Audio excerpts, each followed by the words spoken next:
conférence Oméga 1.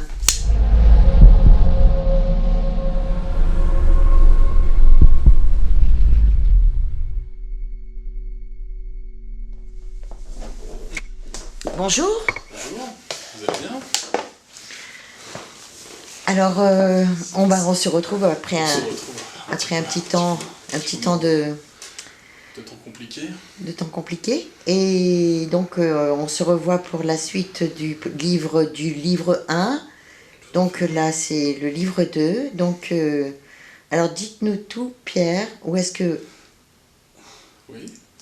que vous en êtes des recherches de la lecture quadruple à l'ouverture de ce livre 2? Eh bien, le principe, c'est donc du coup, je prévois donc 3 conférences sur le cycle SOD. Chaque conférence est introduite par un livre. Et du coup, donc le premier livre que vous pouvez retrouver sur Internet, c'est la lecture quadruple, qui va introduire en fait les grands principes du fonctionnement biblique. Et en fait, le deuxième livre sert à spécifier l'introduction de l'intrication coranique dans la Bible. C'est-à-dire que le but, c'est vraiment c'est d'avoir une compréhension globale des textes, en fait. Je vais essayer de présenter une allégorie mathématique, j'aime bien, ça marche assez bien en lecture quadruple. Il y a un moment, en fait, où les mathématiques, on a besoin d'outils pour comprendre les maths. On voit qu'au fur et à mesure de l'histoire, on a acquis l'addition, la soustraction, etc. Avec ces deux livres, c'est un peu le principe de cette deuxième Torah, c'est de pouvoir d'avoir les clés, les outils pour comprendre chaque phase du texte. Vous voyez un peu le principe. Donc en développant justement le deuxième livre, j'ai un érudit qui m'a fait une remarque, il dit c'est marrant, on dirait que ton principe d'intrication fait référence au 6e sceau de l'Apocalypse. Alors j'avais un peu oublié ce passage. Et je me suis rendu compte que potentiellement le premier livre impactait le premier livre donnait 5 lois, 5 principes mathématiques, du coup théologiques, pour comprendre la lecture quadruple. Et le deuxième livre, en l'écrivant, donc j'avais déjà développé l'intrication à plusieurs reprises, et il s'avère qu'en écrivant le texte, il s'avère que j'ai peut-être trouvé le 7e sceau pendant la rédaction. C'est-à-dire je me suis rendu compte qu'il y avait un problème sur ce que propose la Kabbale. On voit que la numérisation, en fait, ce que j'ai appelé ça comme ça, mais tout ce qui est en référence aux chiffres, on voit qu'il y a une séquence mathématique dans le texte. Et en fait, je pense que j'ai trouvé cette séquence. J'en avais déjà j'en avais déjà un peu l'intuition. On voit bien tout ce qui est Kabbale. On comprend qu'au fur et à mesure, les séquences numériques, les additions, etc., de gématrie, on voit que c'est pas par hasard. Et là, du coup, en travaillant, au bout de quelques mois, j'ai peut-être trouvé le 7e sceau, effectivement. Donc en gros, ces deux livres sont conçus éventuellement pour résoudre la lecture quadruple. Voilà. Ce qu'on appelle la deuxième Torah, du coup. Dans la tradition sunnite, on parle de Furkheim, de machine. Donc voilà, c'est le Mahdi qui est censé ramener une machine. On peut voir effectivement que c'est un peu ce fonctionnement-là, c'est vraiment comme une machine en fait. Ça fonctionne, vraiment. Une machine. Voilà. Un ordinateur. Un ordinateur, enfin basé, en fait, il y a une séquence. Voilà, quand le plus flagrant, ça va être, par exemple, en Genèse chapitre 5, on va voir toute une séquence numérique balancée en rapport potentiellement avec les âges des patriarches. Et en fait, 960 ans, 930 ans, etc. Ça, c'est une séquence. Chaque fois qu'on va donner un chiffre, un nombre, et ben en fait, ça fait référence à quelque chose. Et j'ai peut-être trouvé cette séquence. Voilà, donc ça, c'est un peu l'intérêt de ce deuxième livre. C'est vrai que je ne m'attendais pas à ce que ça colle aussi bien avec les 7 sceaux de l'Apocalypse. Voilà, c'est un peu la surprise de cette année. Si je vous demande, bon, c'est peut-être un peu prématuré du coup, puisque vous êtes en train de travailler dessus, juste pour avoir un petit exemple, pour illustrer un petit peu ce que vous êtes en train de dire, parce que pour l'instant, c'est un peu flou. C'est flou. L'idée, c'est peut-être déjà je pensais déjà faire la présentation de chacun des chapitres de chaque. Donc, dans le premier livre, on va voir, donc les deux livres sont ici, on a essayé de garder une harmonie sur l'ensemble du contenu. On va voir que donc on a un premier chapitrage, on va voir les principes quadruples, ça va être c'est les grandes lignes. On s'aperçoit que la première lecture, le premier saut, c'est vraiment l'apprentissage de la lecture. Il fallait déjà que les hommes puissent lire et écrire, enfin surtout lire, pour comprendre le texte. Donc le premier enseignement, c'est celui-là. Le saut qui va suivre, c'est le principe d'une lecture symbolique, allégorique, et le quatrième saut, donc on appelle la lecture sode, la lecture métaphorique, comprendre les images. Mais c'était impossible donc du coup de trouver cette deuxième Torah sans la structuration du 5e niveau. Et ça c'est quelque chose qui va être donné, donc ça c'est plus de la moitié du livre, qui va concerner la structure rédactionnelle. Donc c'est la structure rédactionnelle qui permet de comprendre les lectures antérieures. Donc voilà, l'intérêt de ce livre-là, c'est vraiment basé là-dessus. Donc au fur et à mesure, on voit que très rapidement, lecture allégorique, quelques principes d'opposition. Bon, je vais peut-être pas refaire tout le premier livre ici. Donc vous pouvez retrouver ce contenu sur Internet. Et voilà, le premier livre, il est vraiment pour expliquer la structure pure du texte. Et avec le deuxième livre, on va avoir de nouveaux principes qui vont se mettre en place, avec tout ce qui est le principe de l'itération, le fait de la répétition, la répétition de cette séquence. L'intrication permet à ce que la structure et la lecture quadruple se répètent à l'infini. On va avoir du coup des superpositions métaphoriques, ce que j'explique, répétition, la superposition quadruple qui va se répéter. Donc on a essayé de garder le même principe. Du coup, ce qui se passe, c'est que dès le début du deuxième livre, j'introduis du coup les principes des 7 sceaux de l'Apocalypse. Donc j'explique que le premier texte concerne les 5 premiers sceaux et le deuxième livre concerne les 2 derniers. Et effectivement, la Bible sans ça était vraiment scellée. C'était impossible d'essayer de comprendre la lecture quadruple ou la deuxième Torah sans ces sceaux-là, en fait. Donc je vais donner dans ce deuxième livre, je vais donner du coup des explications sur la structure familiale, le principe des tétramorphes. On a successivement des tétramorphes qui viennent enjoliver la tradition biblique, etc. Le principe des armes, le seigneur des armées, le principe des vitesses. On ne peut pas oublier qu'on a Elia qui court aussi vite qu'un cheval, donc c'est pas sans raison. L'opposition des espèces aussi, donc chaque fois qu'on a un animal, à quoi ça correspond, pourquoi on va faire l'introduction du bélier, du bouc, de la brebis, etc. Donc, par exemple, le Christ qui vient pour les brebis perdues d'Israël, il faut bien comprendre qu'il vient pour les brebis, pas pour les boucs, pas pour les agneaux, pas pour vraiment les brebis. Pourquoi on a le veau d'or, pourquoi on va revenir sur ce principe-là. Et tout ce qui est aussi le principe de l'envol, pourquoi on va avoir systématiquement ces anges, on ne sait pas s'ils volent ou pas, etc. Pourquoi l'aigle, tu vois, donc qu'est-ce que ça représente l'envol.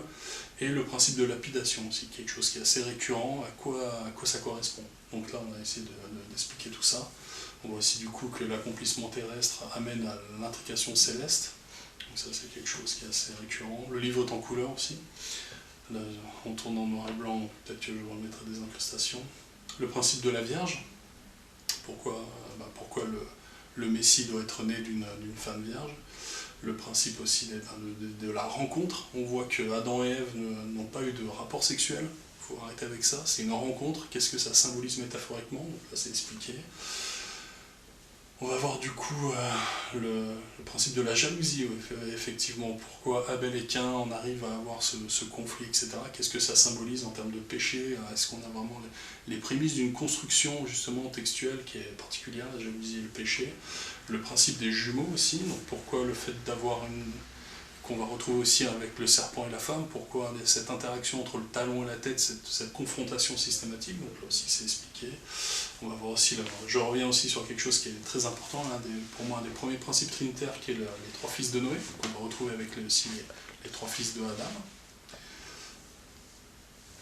On va avoir le principe des messianités, que je reprendrai prochainement aussi dans mon 5e cours. Donc le principe des tétramorphes, d'où ça vient. On va avoir donc le seigneur des armées.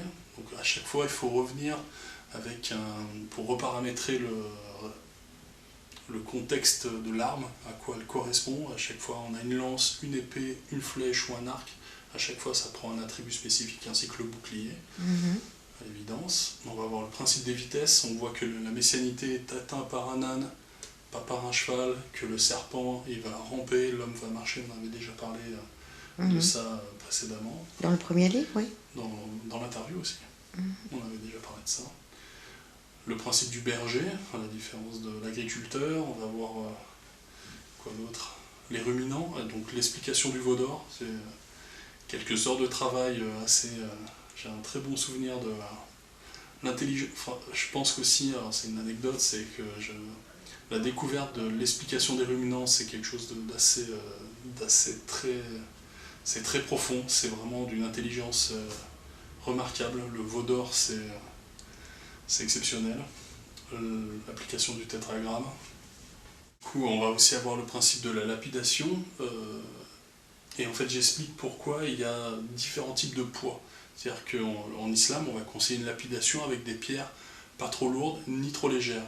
C'est pas dans un objectif de souffrance, c'est que ça symbolise quelque chose de particulier, et donc c'est expliqué. Donc à chaque fois, on a un peu emprunt à pas faire des raccourcis assez vulgaires sur les enseignements de chacune des religions, mais à chaque fois, c'est un enseignement vraiment spécifique.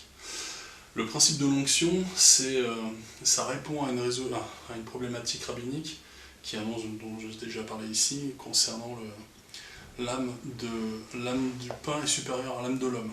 En fait, il faut savoir que le pain, à la différence de l'homme, va atteindre un certain niveau d'accomplissement. Et le pain possède, en fait, dans sa construction, dans son origine avec le blé, la farine, va faire que le pain a beaucoup plus de capacité que le simple cycle de l'homme.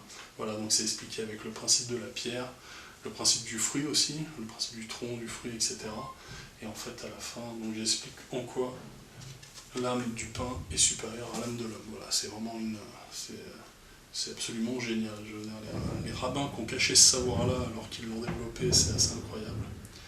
Du coup, au chapitre 3, on va pouvoir voir le principe d'itération, donc la répétition par l'intrication de la lecture quadruple. C'est comme ça que les éléments vont se superposer. Donc j'explique déjà dans le premier texte, dans le premier livre, qu'on a à peu près 6 expansions type.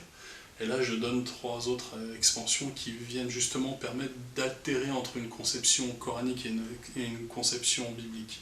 Et donc ça vient expliquer des expansions type 7, 8 et 9. Et donc dans l'expansion type 7, on voit une construction type Arche de Noé, Arche d'Alliance, Ménorah. On vient sur une expansion type 8 avec Arche de Noé, Hanoukia, Ménorah. Et en fait ça reprend le principe de la construction du lettrage mystère qu'on a dans le Coran. Donc on ne sait pas pourquoi il y a certaines répétitions des lettres. Donc là j'explique pourquoi. Et en expansion type 9, c'est la particularité de la largeur, de la longueur, largeur-hauteur de l'Arche de Noé. On voit qu'on peut intégrer différents types d'artefacts dans une Arche de Noé. Donc j'explique encore une fois pourquoi. Donc on voit l'explication d'une expansion type 7, l'explication d'une type 8 et d'une type 9. Et donc ça, c'est vraiment l'aboutissement le plus compliqué à discerner dans le texte biblique. Vraiment, c'est très dur à trouver. Une fois qu'on a à peu près ces modifications de structure, on voit qu'il y a tout un procédé de respiration du plan. Et c'est là où c'était compliqué de résoudre la Bible, c'est qu'en fait, on va avoir une alternance d'expansion type 7-8 tout le long du texte. À un moment, on va concevoir un texte comprimé, contracté, coranique, et on va revenir avec une expansion, une conception de création biblique. Et c'est cette alternance qui fait que le texte est vraiment compliqué, qui va du coup permettre une inventivité du texte vraiment intéressante. Donc là, encore une fois, on voit les principes. Et une fois qu'on répète la lecture quadruple, la structure, on s'aperçoit que les chiffres vont eux aussi proposer une séquence. Et donc c'est ce que j'explique ici. Les accomplissements numériques. Et on voit ce tableau permet de comprendre à chaque fois qu'on a un chiffre à quoi il fait référence en fonction du temps, en fonction de l'expansion, du jour et de la division. Et donc ça c'est un tableau que j'ai déjà présenté il y a quelques années. Donc là c'est vraiment c'est l'aboutissement de ce travail. Du coup, si on se permet de ce qu'on appelle la superposition numérique, on voit que chaque fois qu'on va donner 930 ans, etc., le 9 va prendre un symbole, le 30 va prendre un autre symbole, et les unités vont prendre une autre symbolique. Et en fait, c'est exactement ce qu'on va retrouver dans l'alphabet hébreu avec les 22 lettres, c'est ça. Et on va avoir du coup à chaque fois, chaque lettre va symboliser soit un jour, soit un temps, soit une division. Et c'est pour ça que, vu qu'il y a 4 temps, le 400, le let tav, finalise l'accomplissement de cet ensemble. Voilà, c'est pour ça que ça n'a pas besoin d'aller plus loin. La numérisation, pareil, donc là j'explique à chaque fois qu'on a le chiffre 5, à quoi il correspond, le chiffre 666 pour ceux qui y sont intéressés, le chiffre 7, la particularité, le nombre 15, etc. Donc j'explique un peu les grandes lignes de certains nombres. Et le nombre 15 il est particulier parce qu'il est vraiment, donc déjà il y a quelque chose qui est assez particulier, c'est qu'il est repris dans le tarot comme étant le chiffre du diable, je crois. Voilà, donc, mais on s'aperçoit qu'en numérisation c'est intriguant vraiment. Et une fois qu'on a cette numérisation, on s'aperçoit que toute la création va Qu'est-ce que vous appelez numérisation? Numérisation, c'est la séquence numérique. J'ai appelé ça comme ça, je ne savais pas exactement comment l'appeler. C'est tout ce qui va être en lien avec la Kabbale. La Kabbale nous propose justement que la dernière clé de compréhension, c'est les nombres. C'est la valeur numérique. C'est la valeur numérique. Là, j'explique à quoi fait référence chacun des nombres, que ce soit les centaines, les dizaines et les unités. Alors, j'ai pas fait encore les milliers, je bloque là-dessus. J'ai pu comprendre les centaines, dizaines d'unités avec le chapitre 2 de Genèse, ou chapitre 1 justement, où on comprend les séquences dans le 5e jour. C'est une grosse clé, le 5e jour de Genèse est primordial. Et du coup, une fois qu'on comprend cette répétition, on voit que la création va basculer petit à petit. On comprend avec le chrisme, donc le basculement à 45 degrés, le renversement à 90 degrés, le contournement avec l'écrasement des villes, etc., qu'on va référencer dans le Coran. Et on va finalement avoir l'impact des jumeaux et la création des vents avec le recentrement. À chaque fois qu'on a une création qui bascule, on va toujours avoir cette volonté de revenir au centre. Ça, c'est avec l'allusion des vents, le Christ qui parle au vent et qui les calme, etc. Et à la fin, on va avoir, avec ce principe de renversement, on va avoir un changement des valeurs systématiques entre le jour et la nuit qui vont s'alterner. Le fait que le soleil va bloquer sa course pendant 3 jours, etc. Voilà, c'est le deuxième livre. Donc les deux vous permettront de discerner avec plus de facilité justement les 7 sauts les 7 sauts de l'Apocalypse, mais surtout la construction biblique, qui est vraiment tributaire de ces enseignements-là. Je vous refais l'explication du premier livre peut-être ? Avec plaisir. Avec plaisir. Le premier livre, donc, il était censé être... Alors, ce livre-là est déjà un peu compliqué, mais il est bien moins compliqué que le deuxième. J'avoue, j'ai eu encore beaucoup plus de mal.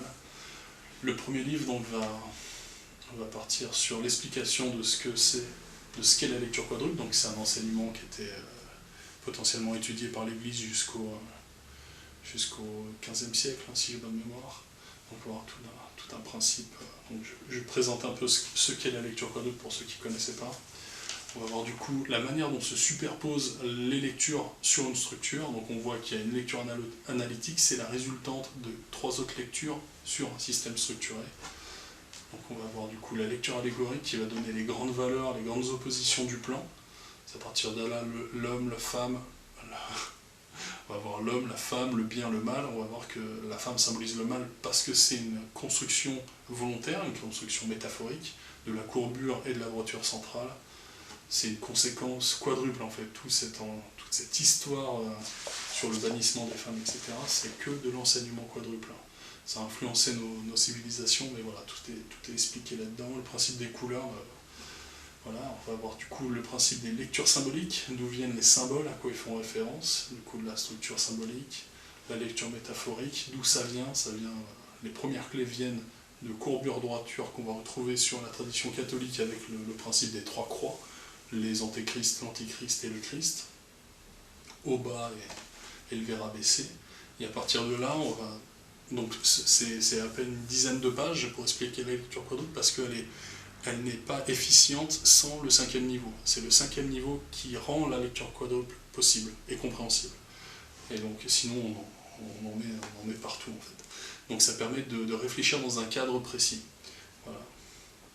Donc là j'explique les 7 premières expansion, le principe de l'arche d'alliance, la construction homme-femme, voilà, la construction des temps.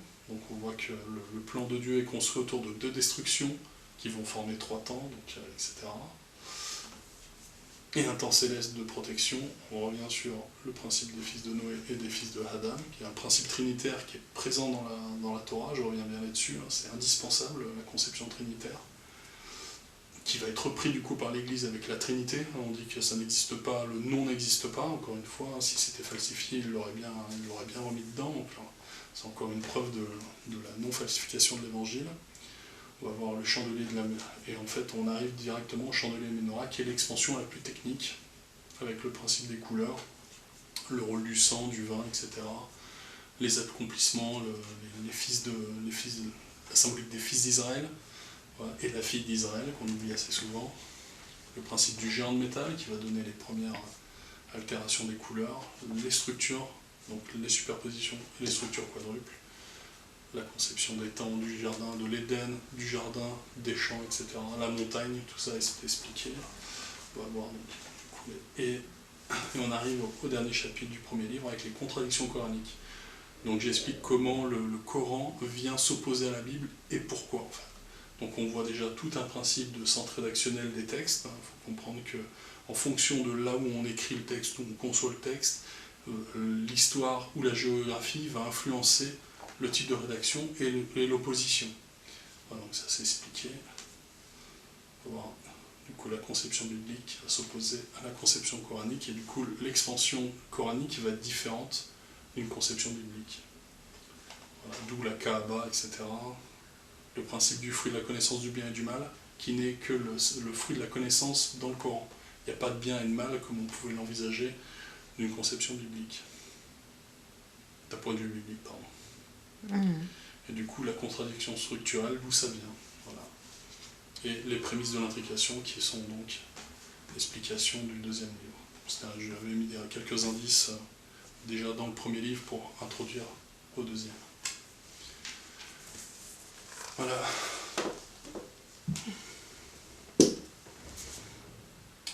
Cinq ans de travail, c'est pas mal. Ils sont très beaux les livres. Ils sont pas mal, ouais. Ils font leur poids. Ils sont vraiment très beaux. Donc ce deuxième livre est une résolution du premier livre. C'est la suite.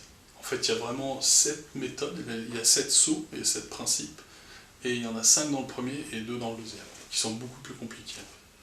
Les conséquences de l'intrication se voient à différentes échelles. On va avoir un basculement qui est progressif. Au début, on a une petite rotation, et à la fin, c'est carrément des villes entières qui sont renversées.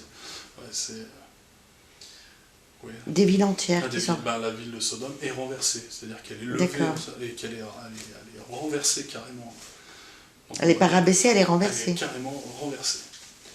On a pris la ville, on l'a élevée, on l'a renversée complètement. Donc ça, c'est coranique, visiblement.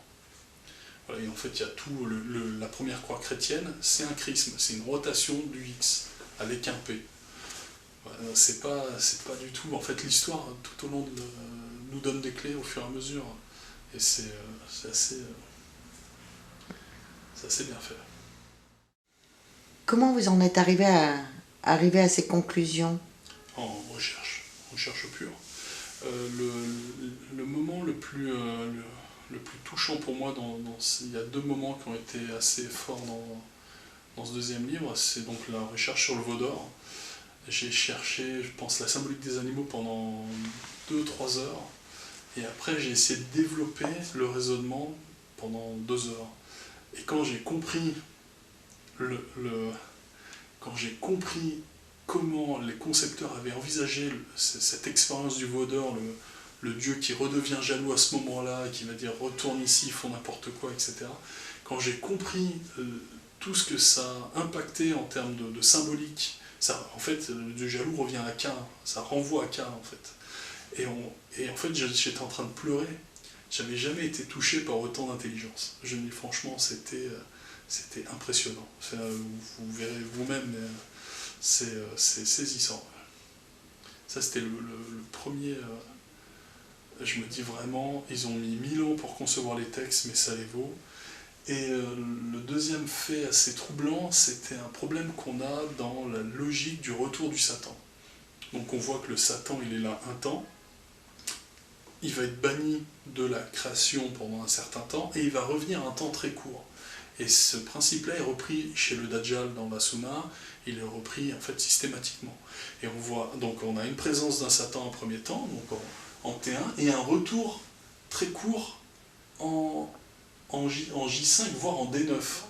Et je me dis, mais d'où ça vient? Et en fait, ça vient de la numérisation. On voit qu'il y a les chiffres se coordonnent pour donner ce retour d'un Satan à un retour sans intérêt, ponctuel. Et en fait, on le retrouve ça dans une séquence numérique.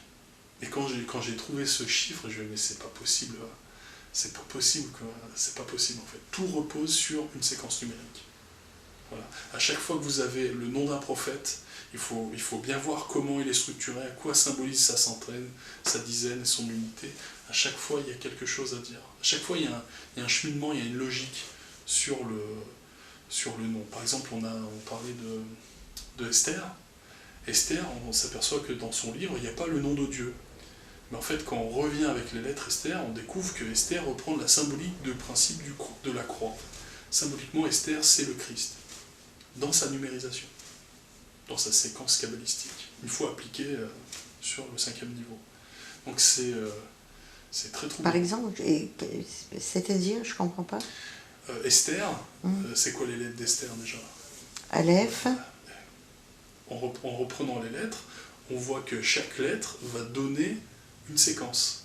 Cette séquence, une fois qu'on l'applique sur la menorah... Une lettre, hein, vous me parlez d'une seule lettre. À chaque lettre, comme le tétragramme, donc j'explique déjà que le tétragramme a une particularité du yod et vavé. Ça, c'est déjà une structure des 4 temps. Ce qui se passe, c'est qu'une fois qu'on sort de ce principe métaphorique et qu'on réapplique, on applique simplement les lettres, la numérisation, la séquence sur la menorah, on voit que ça propose une volonté spécifique, un départ et un cheminement. Et en fait, en faisant ça, on voit qu'Esther prend la symbolique de la croix. On peut s'arrêter là-dessus? Non, je voudrais juste... On le fera pas ici, je le ferai en cours. C'est dommage. C'est un exemple. Parce si cet exemple, il est démontré là...